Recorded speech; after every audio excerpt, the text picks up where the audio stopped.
our black raspberries are done producing. We had a pretty good crop on them, pretty good quality.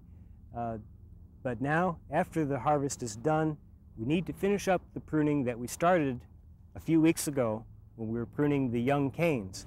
Now, if you remember, we took the current year's canes and we pruned them off at about 2.5 feet, and you can see how much they've branched with these side branches, and that's exactly what we had wanted it to do.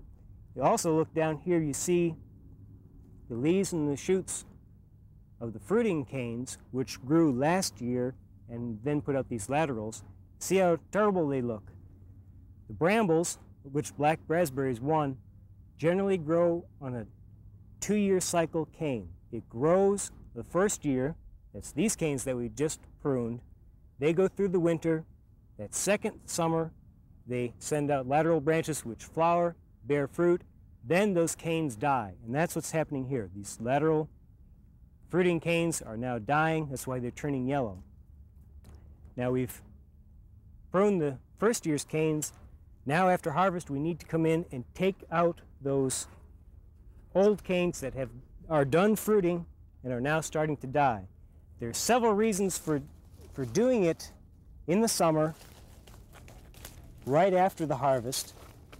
One of which is that they're going to die anyway. They're not going to produce anything for you, and they're just in the way of the other canes that need to be growing to produce the crop for next year. That's one reason. Get a little bit greedy. This cane's too big to take out in one chunk. So they're not doing you any good. They also might be doing you some harm, because these canes can serve as an overwintering source for many of the diseases, such as anthracnose or rust. So it's best to get them out and remove them entirely to remove any source of overwintering inoculum of those diseases. It's also easier to do it in the summertime because you can still very clearly see the difference between the new green canes and the older, darker brown canes of the flowering wood that's pretty much served its purpose, and you want to get rid of it. So you get rid of them for the disease problems, get rid of them because it's convenient to tell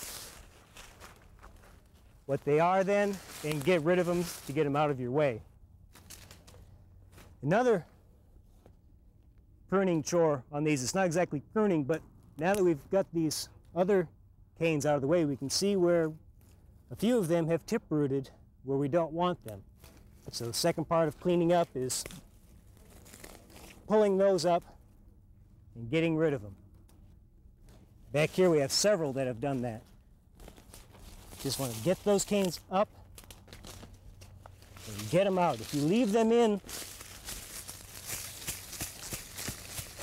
too long, your bramble patches just get out of hand and become a real monster to try and keep track of and manage. That's one of them done.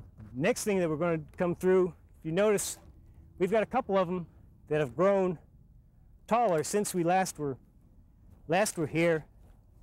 We'll just finish up by tipping those off like the rest of them. So our finished plant, you can see we've got a strong, sturdy stem. We're starting to get our laterals that'll go through the winter. So we should have a real good plant for next year.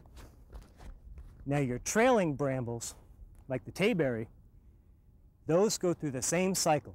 They have the first year's growth, go through the winter, the second year they flower and fruit, and then those canes die. So you do basically the same thing on those and on your other blackberries.